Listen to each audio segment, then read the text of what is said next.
estamos muy felices por las alianzas que hemos logrado este año, que Aruba Fashion Week es un evento que viene desde el 2016, nació como una iniciativa de la mano de la Autoridad de Turismo, ATA, con el objetivo pues, de ofrecer a los viajeros, a todo el mercado internacional, tanto de Latinoamérica como de Estados Unidos y Europa, una semana llena de moda, llena de lujo, llena de wellness y llena de diversión, por supuesto.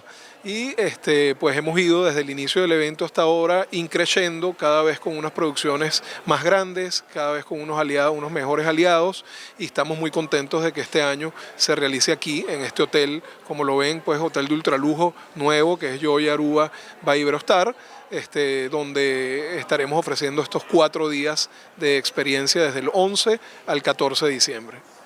Este año rompimos récord, tenemos más de 20 diseñadores participando entre lo que es los fashion show y lo que es nuestro showroom, donde también en el showroom, como se dijo en la rueda de prensa, nosotros decimos el Buy the Runway showroom, porque puedes comprar o adquirir todas las marcas que ves en pasarela directamente en el showroom, tanto retail para ventas particulares como wholesale para otras boutiques de Aruba que quieran adquirir esas marcas para vender en sus tiendas. Aruba Tourism Authority está sumamente orgulhoso de brindar um viaje más. Aquí nos comienza de 2016 acaba na início de Aruba Fashion Week e nos mira o valor agregado que aqui traz para nos isla durante o luna de dezembro e seguramente foi ano também, pero também está brinda uma oportunidade para nos talento local. Desde 2016 nós temos um crescimento enorme de evento aqui. Nós mira com diferentes atividades para atrair o tipo de turismo que Aruba está deseja e está atrair também vanzel. Aruba Fashion Week está dando a oportunidade no talento local para trabalhar com talento internacional, assim também hace Aruba su nome renombrar mais a fora também internacional. Para nós, do Departamento de Cultura, é seguro um prazer para nós formar parte de Aruba Fashion Week 2025.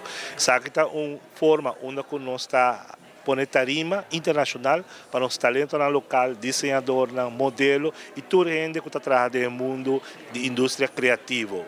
Por motivo aqui, nós, como Departamento de Cultura, estamos sustentando isso aqui. Nós invitamos a comunidade para participar disso aqui 4 semanas, para por formar parte. Mira nos talentos local, desfrutar disso aqui e também uma oportunidade única para Aruba, seu talento por chegar e plataforma internacional. Nós estamos super excited para apresentar a coleção na Aruba Fashion Week dia 3 de dezembro próximo. Minha coleção chama Dia na Aruba e também reflexionar o local nós toma for granted e outro não tahaya asina mágico dos Dia na Aruba e com modelo ng local, modelo ng international, fashion show aqui dos Aruba Fashion Week na Iberostar, na Joya by Iberostar e ami con super excited porque de verdade a colección está quedando espectacular. Invitamos a toda la comunidad de Aruba, a todos los amantes de la moda, a todos los amantes del lujo, a que vengan y join us en este evento de 4 días, desde el 11 de diciembre al 14 de diciembre. Busquen sus tickets en todas las bombas Citgo de Aruba y en Trash by Ronchi y D-Shop, pero también en nuestro portal de Aruba Fashion Week y en Eventbrite pueden adquirir su 4-day pass. Así que bienvenidos, los esperamos aquí con mucho entusiasmo.